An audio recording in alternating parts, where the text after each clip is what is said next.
Di hari berikutnya, keluarga Meng melakukan latihan ringan yang dilakukan rutin setiap pagi. Yang dimana hari itu adalah hari penyisihan konferensi pembunuhan iblis akan dimulai.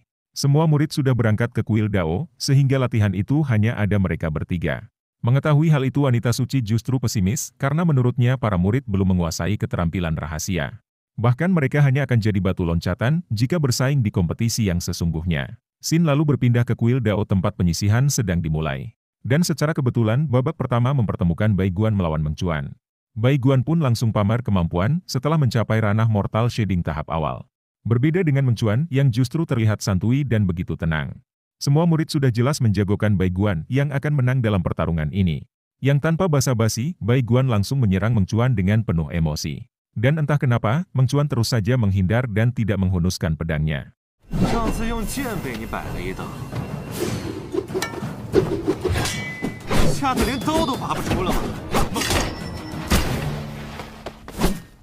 Bai Guan sendiri menggunakan tombak api giok yang merupakan senjata keluarga Bai.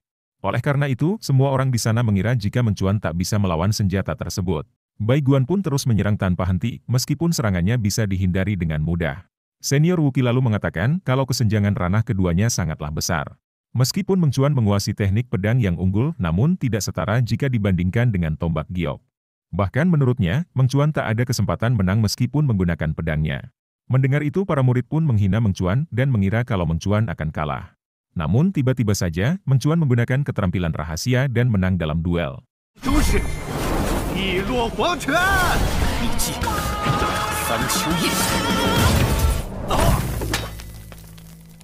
Para murid pun terlihat kebingungan karena tak bisa melihat gerakan Meng Chuan dengan jelas. Berbeda dengan Wuki yang langsung menyadari keterampilan rahasia milik Meng Chuan. Dan untuk pertama kalinya ada murid Akademi Jinguku yang menyadari keterampilan rahasia di usia 16 tahun. Hal itu tidak membuat Gyu terkejut karena dari awal Gyu sudah mengetahui hal itu. Beberapa dari mereka ada yang pergi meninggalkan arena untuk melaporkan kalau Meng Chuan telah menyadari keterampilan rahasia. Ada juga yang merasa sangat takjub dan ingin tahu seberapa kuat Meng Chuan ini. Dan tiba-tiba saja, Gyu memanggil 10 murid pilihan ke dalam arena dan meminta mereka untuk menyerang Meng Chuan secara bersamaan. Karena ternyata, Meng Chuan sempat mendatangi Gyu semalam. Dia menyogok Gyu dengan minuman dan meminta pertarungan agar lebih menegangkan. Mereka menganggap Meng Chuan terlalu sombong karena sudah menyadari keterampilan rahasia. Terlebih lagi ke 10 orang yang di arena saat ini, peringkatnya lebih tinggi dari Meng Chuan. Namun tetap saja, mereka tak bisa mengalahkan Meng Chuan yang menggunakan keterampilan rahasia.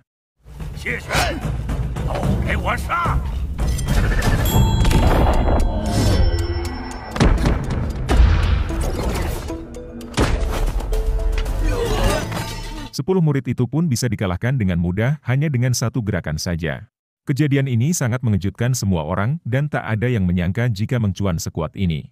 Mereka tak bisa melihat pergerakan Meng Chuan dan langsung tumbang begitu saja. Dan tiba-tiba saja, Meng Chuan berjalan ke arah Wuki dan menantangnya untuk bertanding. Semua murid terlihat sangat kaget karena dengan beraninya Meng Chuan menantang senior Wuki. Bukannya dihentikan, Gyu justru menyuruh Wuki untuk bertanding melawan Meng Chuan. Wuki pun sempat diam sejenak dan melihat sosok Meng Chuan yang mirip dengan seseorang. Dan seseorang itu adalah senior Mei yang sudah meninggalkan kuil dan bergabung dengan istana Blazing Sun. Wuki lalu melompat ke dalam arena dan menunjukkan ranahnya Mortal Shading tahap puncak. Di mana ketika kekuatan sejati terkonsentrasi penuh, tanda ranah akan muncul secara alami.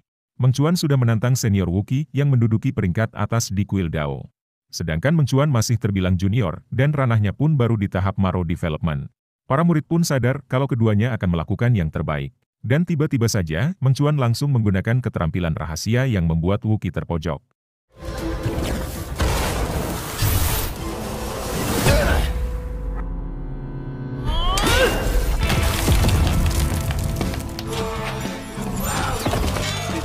Pertarungan mereka berlangsung sangat sengit dan sejauh ini Meng Chuan masih terlihat unggul.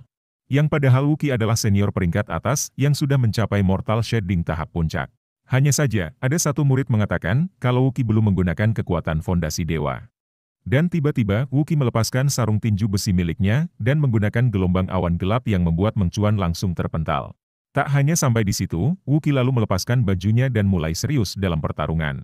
Dan seketika area di sana pun dipenuhi oleh aura gelap yang dibarengi munculnya petir yang membuat suasana sangat mencekam. Akhirnya Wuki menggunakan fondasi dewa yang membuat wujudnya langsung berubah. Di tengah perubahannya itu, Wookie memberitahu kalau yang terpenting setelah mencapai Mortal Shading adalah membangun fondasi dewa. Karena hanya dengan cara itu, mereka bisa memahami jejak dewa sebelumnya. Setelah perubahannya sempurna, Mengcuan pun langsung menyerang Wookie dan menebas bagian perutnya. Dan secara mengejutkan, luka itu bisa langsung sembuh karena kekuatan dari tubuh iblis awan gelap. Namun Mengcuan tak menyerah begitu saja, sehingga terjadi pertarungan yang cukup lama.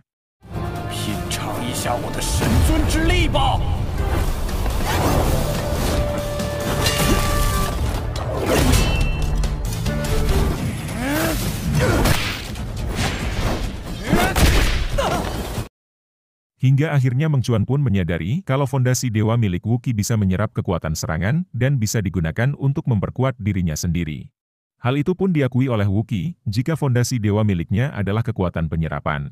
Hanya saja, Mengcuan masih bisa bangkit berdiri dan mengatakan kalau saat ini Wookie tak bisa bergerak. Mendengar hal itu, sudah pasti membuat Wookie sangat terkejut. Karena ternyata, keterampilan rahasia milik Mengcuan memiliki 3 gerakan rahasia.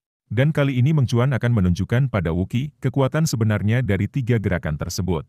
Dan dengan gerakan itu juga Mengcuan akhirnya bisa mengalahkan Wookie.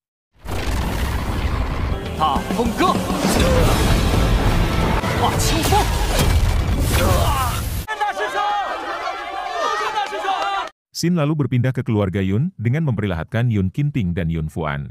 Di sini Yun Fuan memberitahu kalau pertunangan Qingping dan Mengcuan telah dibatalkan. Tidak hanya itu, sang ayah pun sudah mengatur pernikahan baru untuk Qingping. Dan katanya, dia adalah pemuda tampan dan elegan yang jauh melebihi Mengcuan. Mendengar hal itu membuat Qingping sangat senang dan antusias dengan pernikahannya.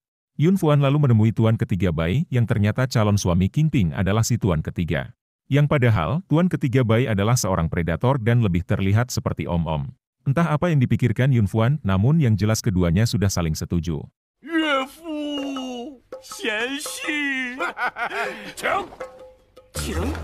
Yun Fuan pun lalu menanyakan Bai Guan, apakah dia bisa lulus di penyisihan pembunuhan iblis. Tuan ketiga pun menjawab kalau keponakannya tidak lemah dan telah mencapai ranah Mortal Shading. Dan menurutnya, Bai Guan akan mengalahkan Mengcuan di penyisihan pembunuhan iblis. Namun tiba-tiba saja, pelayan keluarga Yun datang tergesa-gesa dan memberitahu kalau Mengcuan sudah menyadari keterampilan rahasia. Begitupun dengan pelayan dari keluarga Bai yang memberitahu jika Wookie dan Bai Guan dikalahkan oleh Mengcuan. Hal ini membuat mereka sangat terkejut dan tak menyangka jika Mengcuan akan sekuat itu. Berita tentang Mengcuan menyebar dengan cepat hingga para warga membicarakannya. Di tempat itu ada seorang praktisi bernama Mei Yuanzi yang mendengar kehebatan Mengcuan dari warga sekitar.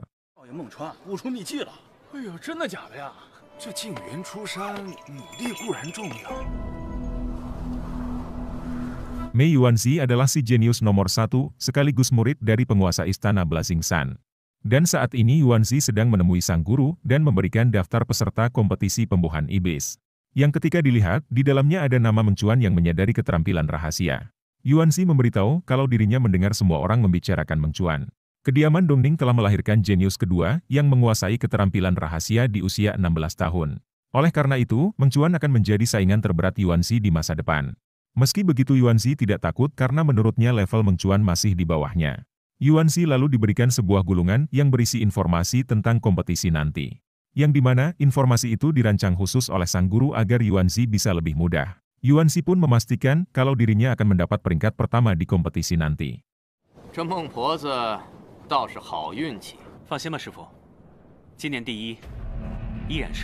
Sedangkan di Aula Api, Meng Dajiang mendapat banyak pujian karena putranya Mengcuan sangat mengagumkan. Semua tetua merasa sangat bangga atas keberhasilan yang diraih oleh Mengcuan. Xin lalu berpindah ke Mengcuan yang saat ini sedang dilatih oleh wanita suci. Tujuan latihan ini agar Mengcuan lebih berkembang dan lebih siap di kompetisi nanti. Dan tiba-tiba saja, wanita suci langsung menyerang Mengcuan tanpa sebab. Yang dimana serangan itu bukan sekedar serangan, melainkan metode yang berasal dari Gunung Yuanzhou. Karena ternyata, wanita suci sedang menanamkan benih dewa api di tubuh Mengcuan.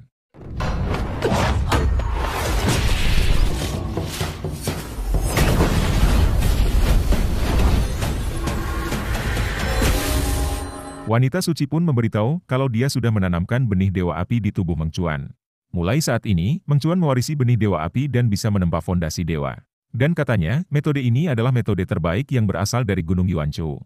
Mendengar itu membuat Mengcuan sangat terkejut karena di sana tempatnya para dewa. Dalam metode ini dibutuhkan inti iblis di tubuh monster sebagai bahan menempa fondasi dewa. Kompetisi pembunuhan iblis adalah kesempatan bagus Meng Chuan menempa fondasi dewa.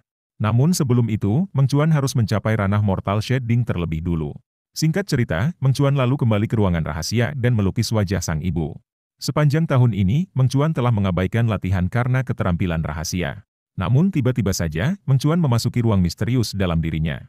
Di ruang itu Meng Chuan kembali melawan para monster dan menjadi lebih kuat setiap kali menghabisi para monster di sana. Dan secara mengejutkan, ranah Meng Chuan langsung menerobos ke ranah Maro tahap penyempurnaan.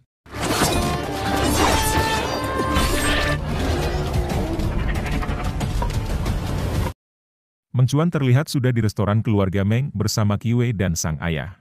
Qiwei sendiri bukan berasal dari keluarga Meng tapi sudah sangat akrab dengan mereka berdua. 10 tahun yang lalu, Paman Liu membawa Qiwei ke keluarga Meng dan menjadi dekat dengan mereka berdua. Qiwei sudah menjadi bagian keluarga Meng, sehingga tak heran jika dekat dengan Meng Dajiang. Bahkan keduanya telah menjadi orang yang paling penting bagi Meng Chuan. Xin lalu memperlihatkan tuan ketiga Bai yang sedang tidur ditemani para wanitanya. Dan tiba-tiba saja dia didatangi oleh ras iblis yang mengganggu si tuan ketiga sehingga langsung bangun dari tidurnya. Yang rupanya, kedatangan si orang bertopeng ini untuk meminta bantuan dari tuan ketiga Bai. Karena ternyata keduanya sudah saling kenal, dan tuan ketiga mengenalnya sebagai Tuan Xiaoli. Yang intinya, Xiaoli ingin semua murid mati di kompetisi pembunuhan iblis nanti. Setelah Xiaoli pergi, Bai Guan datang dengan emosi, dan menanyakan kenapa bukan dia yang bertunangan dengan Qingping.